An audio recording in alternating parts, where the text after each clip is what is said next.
ఈరోజు రాష్ట్ర వ్యాప్తంగా జగన్మోహన్ రెడ్డి గారి ఆదేశాల మేరకు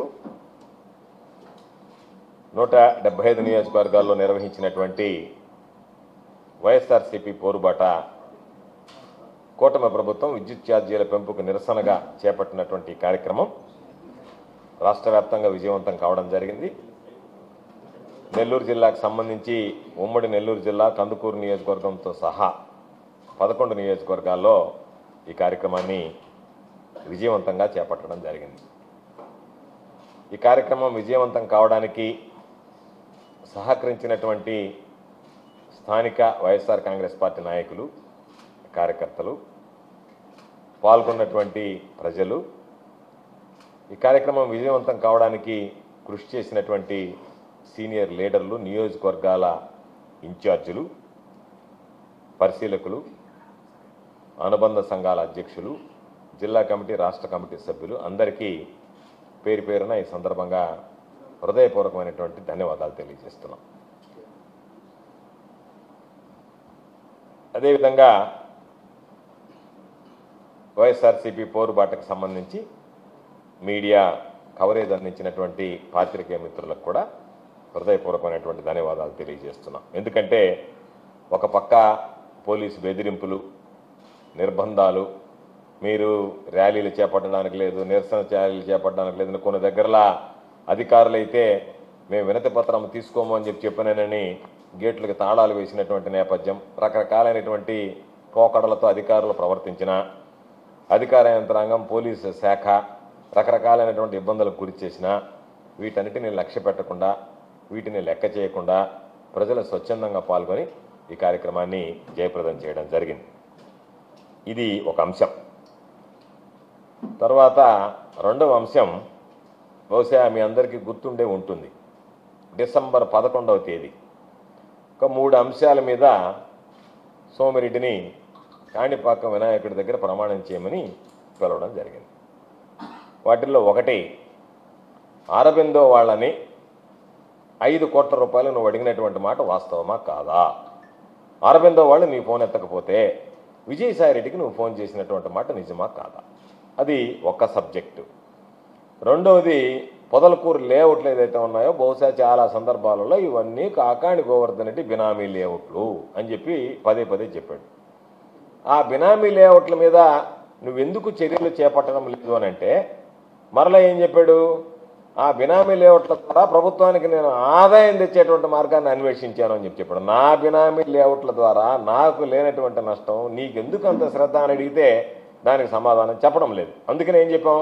2.5 కోట్లు సెట్ చేసుకున్నారు నువ్వు, నీ కొడుకు, వాళ్ళ దగ్గర 2,50,00,000 డబ్బులు తీసుకున్నారు కాబట్టి దాని మీద నువ్వు ప్రమాణం చేస్తావనేది రెండో అంశం. మూడోది, ఇరిగేషన్ పనులకు సంబంధించి విజిలెన్స్ ఎంక్వైరీ పెడితే 50 లక్షల రూపాయలు పాపం అక్కడ ఉన్నటువంటి ఇరిగేషన్ అధికారులందరూ వసూలు చేస్తే 50 లక్షలు చాలు, నువ్వు 1 కోటి రూపాయలు అంటే ఇరిగేషన్ శాఖలో అధికారులు కొట్టుకున్నటువంటి మాట వాస్తవమా కాదా అనేటువంటిది 3వ అంశం. ఈ 3 అంశాలకు సంబంధించి నువ్వు కాణిపాక వినాయకుడి దగ్గర ప్రమాణం చేస్తావా అని చెప్పి డిసెంబర్ నెల 11వ తేదీ నేను బహిరంగంగా ఆయన కోరడం జరిగింది. దాదాపుగా ఈ రోజుకి 18 రోజులు అయ్యాయి. ఏమీ అతిగతి లేదు. మరలా ఒకసారి దాన్ని తప్పించుకోవడానికి అయ్యో ఈ అరబిందో వాళ్ళు నేనేదో చాటుమాటుగా డబ్బులు ఎడితే గోవర్ధన్ రెడ్డికి చెప్పారని చెప్పి వాళ్ళని పోయి మరలా ఒకసారి విజయవాడకి పోయి తిట్టొచ్చాడు. నువ్వు అడిగి వాళ్ళని పోయి తిడుతున్నావు. పాపం వాడు ఇవ్వలేదు, బయట చెప్పారని చెప్పి నువ్వు అడిగిన మాట వాస్తవం కాదంటే నన్ను తిట్టిస్తుండవు. కాదు కదా చంద్రమోహన్, నన్ను తిట్టడం వాళ్ళని తిట్టించడం కాదు కదా. విషయం ఏంది? నువ్వు అడిగావా లేదా? దానికి సమాధానం చెప్పబోయానంటే దానికి సమాధానం చెప్పకుండా ఎంతసేపటికి వాళ్ళ నీళ్ళని తిట్టడం దేనికి? అందుకనే నేనేమంటానంటే చంద్రబాబు నాయుడు గారిని 2 సూచనలు నాకు. ఈసారి ఏదైనా సరే చంద్రమోహన్ ఒకవేళ వాళ్ళ దగ్గరికి వెళితే, ఏది అరబిందో వాళ్ళని తిట్టడానికి వెళితే, చంద్రమోహన్ బాగలేదు నీ క్రెడిబిలిటీ, ఒకసారి నువ్వు కాణిపాకం దాకా పోయి ఆ గోవర్ధన్ రెడ్డి చెప్పినట్టుగా ప్రమాణం చేసేసామని వచ్చేసి మాట్లాడని చెప్తే బాగుంటుంది. పద్ధతి అది. ఎందుకంటే నీకు ఆ మాట్లాడేటువంటి మాటలకు విలువ ఉంటుంది. అదేమీ లేకుండా నువ్వు నేరుగా ఇక్కడి నుంచి పోయి పాపం వాళ్ళని రోజు అదే పదే తిట్టడం, బ్లాక్మెయిల్ చేయడం బాగలేదు. అందుకని లేదా రెండోది, నేను ఇంకోటి కూడా చెప్తున్నా, నేను మాట చెప్పా, మరలా ఇంకో మాట కూడా చెప్తున్నా. ఒకటి, నేను కానీ నువ్వు ప్రమాణం చేస్తే నువ్వు నేరుగా దొంగతనం చేసి పట్టుబడ్డా సరే నేను నీ గురించి మాట్లాడనని చెప్పా. మరలా అదే మాట చెప్తున్నా. రెండో మాట చెప్తున్నా. ఈరోజు చంద్రబాబు నాయుడు గారికి చిత్తశుద్ధి ఉంటే ఎన్నికలకు ముందు నీ వాట్సాప్ కాల్ కూడా ఇప్పుడు మామూలుగా డీటెయిల్స్ వస్తాయి, ఎవరెవరికి ఫోన్ చేశారు. నీ వరకు నువ్వు అర్థం చేసుకో. నాకు చెప్పలేదు, మాకు చెప్పలేదు, ఎవరికి చెప్పలేదు. చంద్రమోహన్ రెడ్డి వ్యక్తిత్వం ఎట్లాంటిది అనడానికి నేను చెప్పినటువంటిది అవునా కాదా, నా మాట నిజమా, చంద్రమోహన్ నిజమా అనేటువంటిది తెలియాలి అంటే వాట్సాప్ కాల్ డేటా తీ. చంద్రమోహన్ ఫోన్ చేశాడా లేదా వాళ్ళకి, మాట్లాడా లేదా వాళ్ళతో, విజయసాయిరెడ్డి గారితో,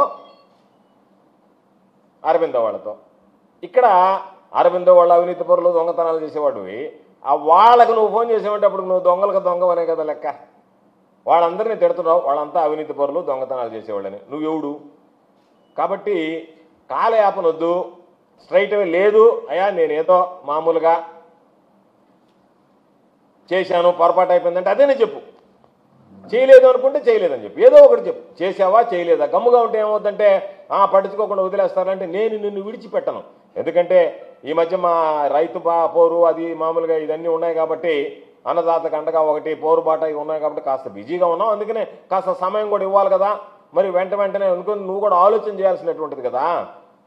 అందుకని ఆలోచన చేస్తున్నాడేమో. ఒకవేళ చేస్తే వినాయకుడి దగ్గర వచ్చేటువంటి నష్టం ఏంది, ఒకవేళ తీసుకున్నాము తిన్నాము తప్పే ఉందనేటువంటిది ఏమన్నా ఆలోచన చేస్తున్నాము, కింద మీద లేదా ఏదైనా జ్యోతిష్కుల్ని పండితుల్ని వాళ్ళు ఏమైనా సంప్రదిస్తున్నావు అని అనుకుని గమ్ముకున్నావు, సరేలేనని. అయినా కూడా నువ్వు రాకపోవడం అనేటువంటిది కరెక్ట్ కాదు. కాబట్టి నీకు సంబంధించినటువంటి దాంట్లో మన ఎవరో చెప్పారు, ఎవడో ఒకడు వస్తే సీఎం గారి దగ్గర అపాయింట్మెంట్కి 100 గ్రాముల గోల్డ్ అడిగాడంట, బిస్కట్. వాడు వెంటనే చెప్పాడయ్యా ఎమ్మెల్యే గారి కలెక్షన్లో ప్రారంభం, సరేపల్లి ఎమ్మెల్యే అని. అందుకని మన ఎప్పుడో పాపం ఇండస్ట్రియలిస్ట్ తీసిపోయారు, వాళ్ళ దగ్గర ఏం బిస్కెట్లు తీసుకున్నాడో ఏం క్యాష్ కొట్టాడో అపాయింట్మెంట్ కోసం. ఆయన దగ్గరికి పోయేది వాళ్ళందరూ పారిశ్రామికవేత్తలు అందరూ వచ్చి పరిశ్రమలు స్థాపిస్తారని చెప్పి చంద్రబాబు నాయుడు దగ్గరికి తీసుకుపోయాడు. వాళ్ళ దగ్గర ఏం బిస్కెట్లు తీసుకున్నాడు, ఏం తీసుకున్నాడు. అపాయింట్మెంట్కి దరిద్రుడా ఎవడన్నా ఉన్నాడా? అపాయింట్మెంట్కి డబ్బులు తీసుకునేవాడు ఎమ్మెల్యేలుగా ఉండి నిష్ఠ దరిద్రుడు కాకపోతే అపాయింట్మెంట్కి, ముఖ్యమంత్రి అపాయింట్మెంట్కి డబ్బులు తీసుకునేవాడు ఎవడన్నా ఎమ్మెల్యే నేను చూడలే. కాబట్టి ఎన్ని వద్దు, నువ్వు అవినీతి అక్రమాలకు పాల్పడుతున్నావు. గ్రావెల్లు రోజు పేపర్లు వేస్తున్నావు, బూడిద, అదేవిధంగా ఇసుక, మట్టి, ఈరోజు సోరాయపాళెం దగ్గర నుంచి ఇసుక రీచుల్లో నుంచి పెండడం, వీటన్నిటితో పాటు ఉద్యోగుల బదిలీలు, నియామకాలు, లేఅవుట్ల కలెక్షన్లు ఇవన్నీ ఉన్నాయి. వీటన్నిటితో పాటు అపాయింట్మెంట్ల దగ్గర నుంచి అన్నిటికీ కూడా మలుకుంటూ ప్రతిదానికి ఏదో ఒక విధంగా దాన్ని అని చెప్పినాను నేను. ఇప్పుడు ఇరిగేషన్ పనులకు సంబంధించినటువంటి దాంట్లో అవకతవకలు, ఒకసారి ఇరిగేషన్ పనులు రద్దు చేశారు, మళ్ళీ ఈరోజు ఇరిగేషన్ పనులకు సంబంధించి మళ్ళీ టెండర్లు పిలిచి మీమాంసలో ఉండరు, టెండర్లు ఓపెన్ చేయడంలే. ఓపెన్ చేస్తే కాంపిటీషన్ మీద కాంట్రాక్టర్లు పడుతుంది కాబట్టి ఇవన్నీ జరుగుతూ ఉన్నాయి. నీ పరిస్థితి ఎట్టుందంటే పొగలేమో పాపం మళ్ళీ రేపు మంత్రివర్గ విస్తరణలో ఏమన్నా ఛాన్స్ వస్తుందేమోనని చంద్రబాబు నాయుడు పొగిడితివి, రాత్రి 9 తర్వాత చంద్రబాబుని లోకేష్ని బూతులు తిడితివి. కాబట్టి నీ వ్యవహారం ఇవన్నీ సరిగ్గా లేవు. కాబట్టి మరలా పాపం నేనేమన్నా మర్చిపోయినామో, నీలాగా నాకు మతి మరుపు ఉందని నువ్వు అనుకుంటావేమోనని. నాకు మతి మరుపు ఏమీ లేదు చంద్రమోహన్, నువ్వు చేస్తావేమోనని ఎదురు చూసా. కాస్త టైం ఇచ్చాము, ఎందుకంటే 2 వారాలైనా ఇవ్వాలి కదా, తొందరపడకుండా అని చెప్పి ఆ గడువు అయిపోయింది. గడువు అయిపోయిన తర్వాత ఈరోజు నువ్వు చెప్పాల్సింది, నువ్వు ఇంకా మౌనంగా ఉంటే సరే పాసుగాల నువ్వు ఏదో తిన్నావులే దరిద్రుడా అని చెప్పి వదిలేస్తాం. ఈయన మాట్లాడు, ఈ సబ్జెక్ట్ మాట్లాడు. మిగతా ఈ 3 అంశాల తర్వాత నెక్స్ట్ అంశాల్లోకి పోదాం. ఈ 3కి సంబంధించి నువ్వు గనక నువ్వు తిన్నావా లేదా, తిన్నానంటే తిన్నానని చెప్పు, తినలేదంటే తినలేదని చెప్పు. దానికి ప్రామాణికం ఏంటంటే మిగతా దేవుళ్ళు ఎక్కడ దగ్గర వాళ్ళు, ఎందుకంటే నువ్వు ఎవడన్నా చేసేవాడు ఏదైనా దేవస్థానానికి వచ్చి. ప్రమాణానికి మనం నేరుగా కాణిపాకం వస్తే నువ్వేదో చెప్తే నేను ఆ రోజు నేను వచ్చి నిలబడతాను, నువ్వు వచ్చి ఆయన దగ్గర కాణిపాకం వినాయకుడి దగ్గర ఈ 3 అంశాల మీద అరవిందో వాళ్ళకి నేను ఫోన్ చేయలేదు, అరవిందో వాళ్ళు నా ఫోన్ ఎత్తకపోతే నేను 5 కోట్లు డబ్బులు అడగలేదు, అరవిందో వాళ్ళు నా ఫోన్ ఎత్తకపోతే విజయసాయిరెడ్డితో నేను మాట్లాడలేదు, లేఅవుట్లకు సంబంధించి పొదలకూరు లేఅవుట్లో అక్రమ లేఅవుట్లో 2.5 కోట్లు డబ్బులు తీసుకోలేదు, ఈరోజు విజిలెన్స్ ఎంక్వైరీకి సంబంధించి వాళ్ళు 50 లక్షల రూపాయలు వసూలు చేసి నేను 1 కోటి రూపాయలు అడగలేదు. ఈ 3 అంశాలు. తర్వాత ఇంకొకటి ఇరిగేషన్కి సంబంధించి లేఅవుట్లకు సంబంధించి వాళ్ళు డబ్బులు లేదని వాళ్ళ మీద కేసులు కూడా పెట్టించారు. ఏమని? వీళ్ళంతా ఫోర్జరీ డాక్యుమెంట్లని సృష్టించారు అని చెప్పి. ఆ కేసులు ఈరోజు నువ్వు కేసు పెట్టించి వాళ్ళ దగ్గర 2.5 కోట్లు తీసుకొని ఈరోజు ఆ కేసు పక్కన పెట్టించు. ఆ కేసు పోతుందా? రేపు ఏ రోజు ఒకరోజు ఆ కేసు బయటపడదా? ఆ కేసు బయటపడ్డప్పుడు వాళ్ళని తీసుకెళ్తే వాళ్ళు నీకు ఎంత ఇచ్చారో బుర్రకథ చెప్పినట్టు చెప్పరా? ఏడ తెప్పించుకుంటావు నువ్వు? ఎట తెప్పించుకుంటావు? తప్పించుకోలేవు కదా. కాబట్టి ఇవన్నీ ఉరితాళ్ళని నీ మెడకి బిగించుకుంటే ఏమి ఇబ్బంది ఏం లేదు. కాబట్టి రకరకాలుగా మమ్మల్ని ఇబ్బంది పెట్టడానికి అనేక రకాలుగా ప్రయత్నం చేస్తున్నావు పాపం. ఏ విధంగా మమ్మల్ని ఇబ్బంది పెట్టాలి, ఏ యాంగిల్లో పోతే ఇబ్బంది పెట్టాలి, ఎవరిని కలిపెట్టాలి, ఎవరిని కలిపెడితే మాకు ఇబ్బందులు కలుగుతాయి, కాబట్టి వాళ్ళందరినీ కలిపెట్టి వదిలిపెడతాం అనేటువంటి ఆలోచనలు ఉండవు. మాకేం ఇబ్బందిలే. రాజకీయాలు అన్నిటికీ రాజకీయ నాయకుడి జీవితం తెరిచినటువంటి పుస్తకం లాంటిది, వాటికి ఏం భయపడం. నువ్వు శాష లాంటి తీసిపోయి తప్పుడు కేసులు పెట్టి లోపల వేయించినంత మాత్రాన్నే ఆహా నేను వేటగాడంట, ఆహా ఇంతలో వేటగాడిని మేము ఎప్పుడన్నా చూసామో వేటాడేవాడినే ఏదైనా తెలిసిపోయి తప్పుడు కేసులు పెట్టించేవాడు నువ్వు ఒక వేటాడు, నువ్వు బ్రతుక, అదే వేటగాడు బ్రతుక. కాబట్టి మరలా ఇంకొకసారి చెప్తున్నాం, దీని మీద స్పష్టత ఇవ్వాల్సినటువంటి అవసరం ఉంది. నువ్వు స్పష్టత ఇవ్వకపోతే ఈ అంశానికి సంబంధించి ఈ 3 అంశాలు నువ్వు ఒప్పుకున్నట్టే భావించాల్సినటువంటి పరిస్థితి ఏర్పడుతుంది. చంద్రబాబు నాయుడికి చిత్తశుద్ధి ఉంటే కాణిపాకం దగ్గర ప్రమాణమైనా చేయించు, లేదనుకుంటే వాట్సాప్ కాల్ డీటెయిల్స్ తీసి జరిగిందా లేదా అనేటువంటిదైనా నిజానిజాలు బయట పెడితే బాగుంటుందని చెప్పి మీడియా ద్వారా నేను డిమాండ్ చేస్తున్నాను. ఆధారాలే వాట్సాప్లో ఇప్పుడు దాని వాట్సాప్కు సంబంధించి నేను ప్రభుత్వంలో ఉంటే తీసుకొచ్చేసిండు వాడిని, నేను లేను కదా, నేను చెప్తున్నాను కదా, మీరు దాని వాట్సాప్ కాల్ డీటెయిల్స్ తీసుకువ్వమనండి చంద్రమోహన్ రెడ్డిని. ఇప్పుడు నేను చెప్పేదానికి ఇచ్చేస్తే దాంట్లో లేదనుకో ఫోన్ చేసినట్టుగా నేను ఇంకా నేనేం చెప్పా, నేరుగా దొంగతనం చేస్తా పట్టుబడ్డా మాట్లాడనని చెప్పా. ఒకటి. రెండోది 50 లక్షల కోటికి సంబంధించి నేను సింపుల్గా చెప్తున్నా, నీ దగ్గర తీసుకున్నప్పుడు ఆడ కొట్లాట జరిగిందా లేదా ఇరిగేషన్ ఆఫీస్లో, రెండోది అదే ఆధారం. మూడోది 2.5 కోట్ల రూపాయలు నువ్వు వాళ్ళ దగ్గర డబ్బులు తీసుకోకపోతే నువ్వు పెట్టినటువంటి పోలీస్ కేసు ఎందుకు ఆగిపోయింది, ఎందుకు ఆపేసావు పోలీస్ కేసు? అక్కడికి పోలీస్ కేసు పెట్టారు కదా, వాళ్ళంతా గోవర్ధన్ రెడ్డి బినామీలు, వాళ్ళ దగ్గర డాక్యుమెంట్ లేవు, వాటన్నిటి మీద నేను అన్నీ చేస్తానని చెప్పావు కదా, బినామీ లేఅవుట్ల మీద నువ్వు ఎందుకు గమ్మైపోవాల్సి వచ్చింది? నా బినామీ లేఅవుట్ల మీద, నాకు సంబంధించినటువంటి వాళ్ళ మీద. అంతకన్నా ఆధారం ఏం కావాలా? నాకు సంబంధించి నా మనుషులను నువ్వు చెప్పినటువంటి వాళ్ళ మీద, నా మనుషులే కదా వాళ్ళు, ఆ మాట నువ్వు పదే పదే చెప్పావు కదా, గోవర్ధన్ రెడ్డి బినామీలు ఎందుకు ఆగిపోయావు అని అడుగుతున్న వాళ్ళు. ఆ రోజు పని ఆపేసావు, వాళ్ళకి తవ్విచ్చావు, అన్ని ట్రెంచ్ కొట్టించావు, డబ్బులు ఇచ్చిన వెంటనే మొత్తం నా బినామీలన్నీ నీ బినామీలుగా మారిపోయారా? అదేనా ఉండాలి కదా. ఈ ఆధారాలు ఉన్నాయి కాబట్టి చెప్తున్నా, నువ్వు ఎందుకు వాళ్ళ మీద యాక్షన్ తీసుకోలేదు, ఎందుకు ఆ లేఅవుట్లకు సంబంధించి నువ్వు డబ్బులు తీసుకోకపోతే నా బినామీలు అని చెప్పి ఎందుకు వదిలేసావు?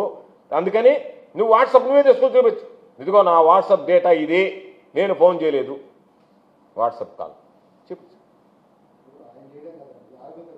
అవును, అరవిందతో మాట్లాడామని వాళ్లే, విజయసాయిరెడ్డి గారే చెప్తున్నాడు, నాతో మాట్లాడాడు అని చెప్పిన నాతో మాట్లాడాడని ఆయన చెప్తున్నాడు విజయసాయిరెడ్డి గారు. అందుకనే నేను చెప్పేది ఏంటంటే, వాట్సాప్ రికార్డు మామూలుగా వాడివ్వడు, పోలీసు నుంచి ఎక్కడ దగ్గర నుంచి గవర్నమెంట్ నుంచి అఫీషియల్గా అడగాల, లేకుండా ఉంటే నేనే తీసుకొచ్చి ఇచ్చినవాడు మామూలు రికార్డు. కానీ ఇన్ని రోజులు ఎందుకు అమ్ముకుంటానా?